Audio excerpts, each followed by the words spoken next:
जब पिज़्ज़ा या चाइनीज़ का ज़माना नहीं था, तब मसाला डोसा, उत्तपम, इडली ही स्वाद का एकलौता सहारा था।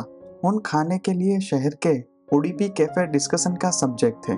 कर्नाटक स्टेट का उडुपी जिला इस समय एक अलग ही डिस्कशन में है। दिवाली के दिन यानी कि 12 नवंबर 2023 की रात एक ही परिवार के 4 लोगों की बेरहमी से हत्या से हड़कंप मच गया था। आइए जानते हैं पूरी कहानी के किरदारों के बारे में। उडुपी शहर उडुपी जिले का हेडक्वार्टर है।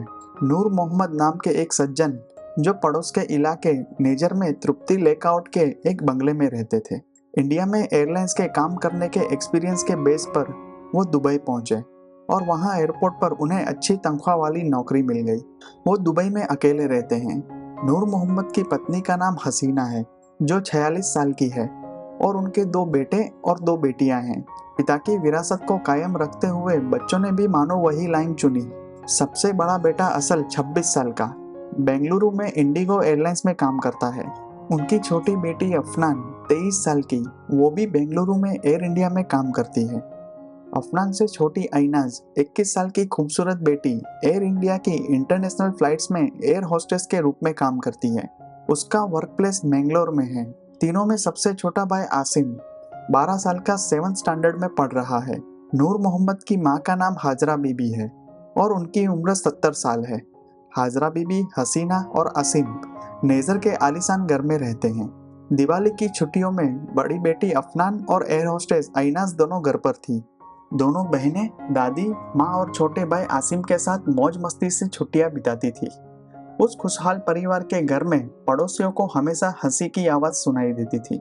12 नवंबर 2023 रात 9:30 बजे उनके बंगले से तेज चीखें सुनाई दी और पड़ोसी हैरान रह गए।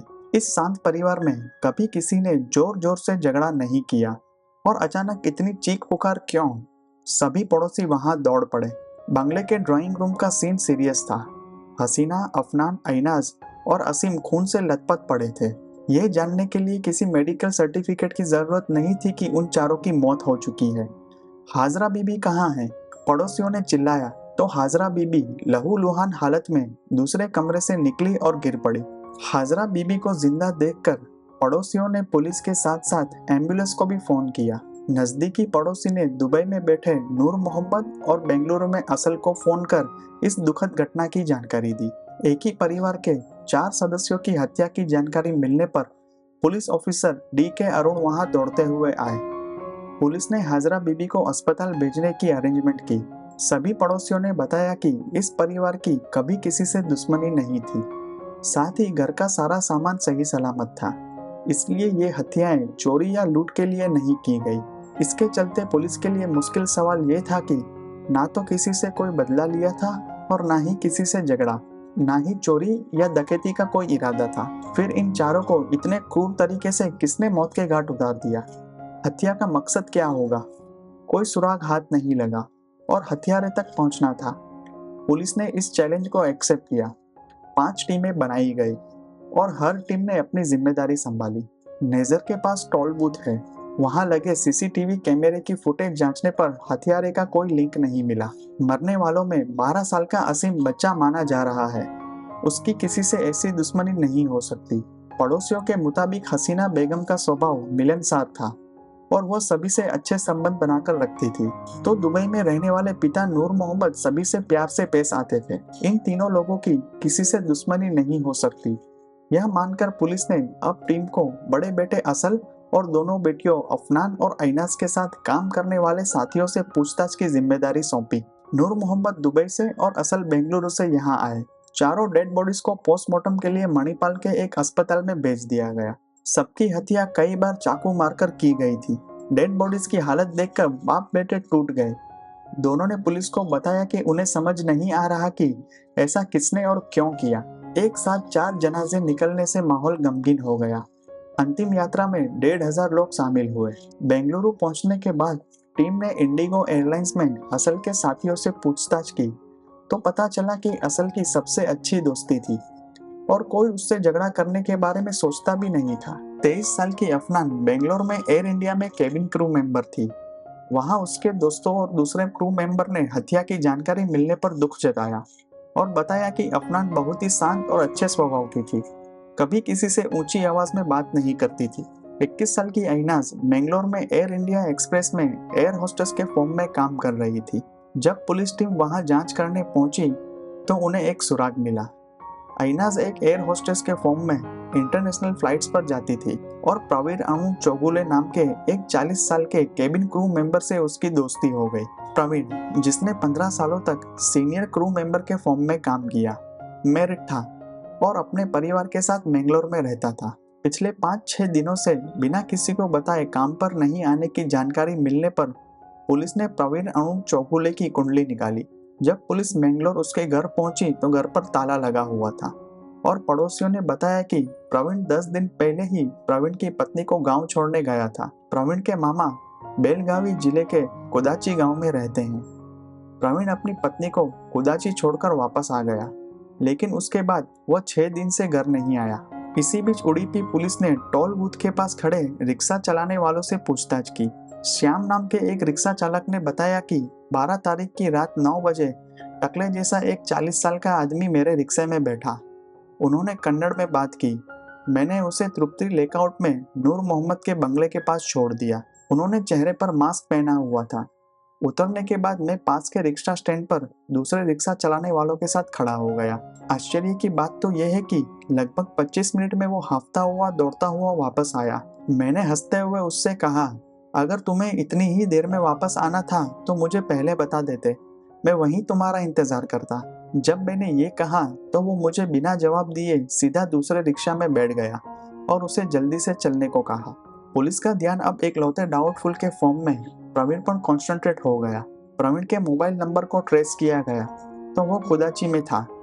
उडुपी पुलिस ने बेलगावी पुलिस को इन्फॉर्म किया और एक टीम वहां पहुंची। दोनों टीमें कुदाची पहुंची और प्रवीण को गिरफ्तार करने उसके मामा के घर पहुंची तो उसके परिवार को झटका लगा। उन लोगों को नहीं पता था प्रवीण के इस कारनामे के बारे में। 24 नवंबर 2023 को प्रवीण चौगुले द्वारा किए गए कबूलनामे के बेस पर एसपी के अरुण ने प्रेस कॉन्फ्रेंस में मीडिया को डिटेल में जानकारी दी। प्रवीण अणु चौगुले मूल रूप से महाराष्ट्र के सांगली जिले का रहने वाला है। उसे महाराष्ट्र पुलिस में नौकरी मिली थी, लेकिन ज्यादा सैलरी वाली ये नौकरी उसे पुणे में ट्रेनिंग के दौरान ही मिली, इसलिए वो 2008 में कर्नाटक आ गया और शुरुआत में कुदाची गांव में अपने मामा के साथ रहा। 9 महीने पहले जब अइनाज को नौकरी मिली, उसके बाद दर्जनों इंटरनेशनल ट्रिप्स पर अइनाज एयर होस्टेस थी। तब प्रवीण एक सीनियर केबिन क्रू मेंबर के फॉर्म में उसके साथ था। प्रवीण ने अइनाज को मैंगलोर में एक घर किराए पर लेने में मदद की और यहाँ तक कि उसे अपना स्कूटर भी इस्तेमाल करने दिया। इस तरह दोनों के बीच दोस्ती हो गई। 40 साल के प्रवीण की शादी हो चुकी थी और उसका एक बेटा भी था। पिछले 1 महीने से अननोन रीजन से अइनाज ने प्रवीण से बात करना भी बंद कर दिया था। जब हमने प्रवीण से पूछा ऐसा क्यों हुआ तो उसने कहा कि रीजन पर्सनल था और उनका इससे कोई लेना देना नहीं है। अइनाज के बात न करने के कारण प्रवीण काफी परेशान था।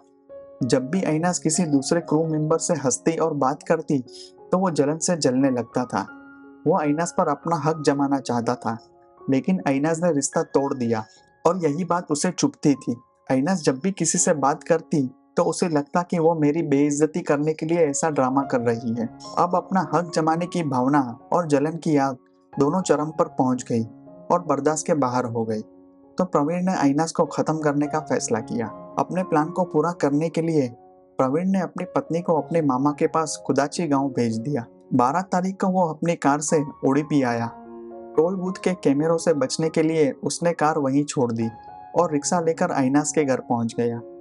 वो अपने घर से एक धारदार चाकू लाया था। अफनान ने दरवाजा खोला तब सामने अइनाज भी खड़ी थी। प्रवीण भयानक गुस्से से अइनाज पर टूट पड़ा। जब हसीना और अफनान अइनाज को बचाने के लिए आए तो प्रवीण ने उन पर भी चाकू से वार कर दिया। आसिम घर के पीछे बरामदे में खेल रहा था। चीख सुनकर वो अंदर पहुंचा तो प्रवीण ने उसे भी मार डाला। बूढ़ी हजरा बीबी के सीने में भी चाकू मारा गया, लेकिन वो दूसरे कमरे में भाग गई। प्रवीण के मुताबिक वह सिर्फ अइनाज को मारने आया था, लेकिन उसका गुस्सा इतना भयानक था कि उसने बीच में आने वाले हर किसी को मार डाला। उसने सोचा कि किसी भी गवाह को जिंदा न रखा जाए। हत्याकांड के दौरान वो अपना मोबाइल नहीं ले गया था।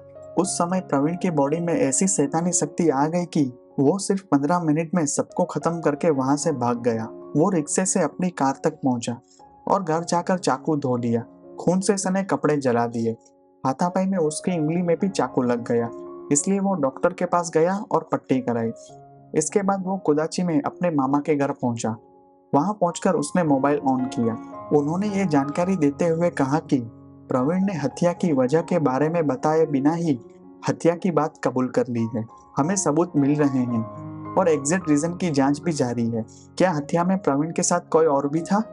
क्या प्रवीण ने उस वक्त कोई नस्ली दवा का नशा किया था? इंटरनेशनल ट्रिप्स में सोने की स्मगलिंग का एक एंगल भी हमारे दिमाग में है। प्रवीण की मेंटल सिचुएशन के लिए साइकाट्रिस्ट से जांच कराई जाएगी। इस मामले को सुलझाने वाली और प्रवीण तक पहुंचने वाली हमारी टीम को 1.5 लाख रुपए का इनाम दिया जाएगा। जिस परिवार ने अपने 4 रिश्तेदारों को खोया है, उनकी मांग को ध्यान में रखते हुए इस मामले को फास्ट ट्रैक कोर्ट में अपॉइंट करके चलाएंगे।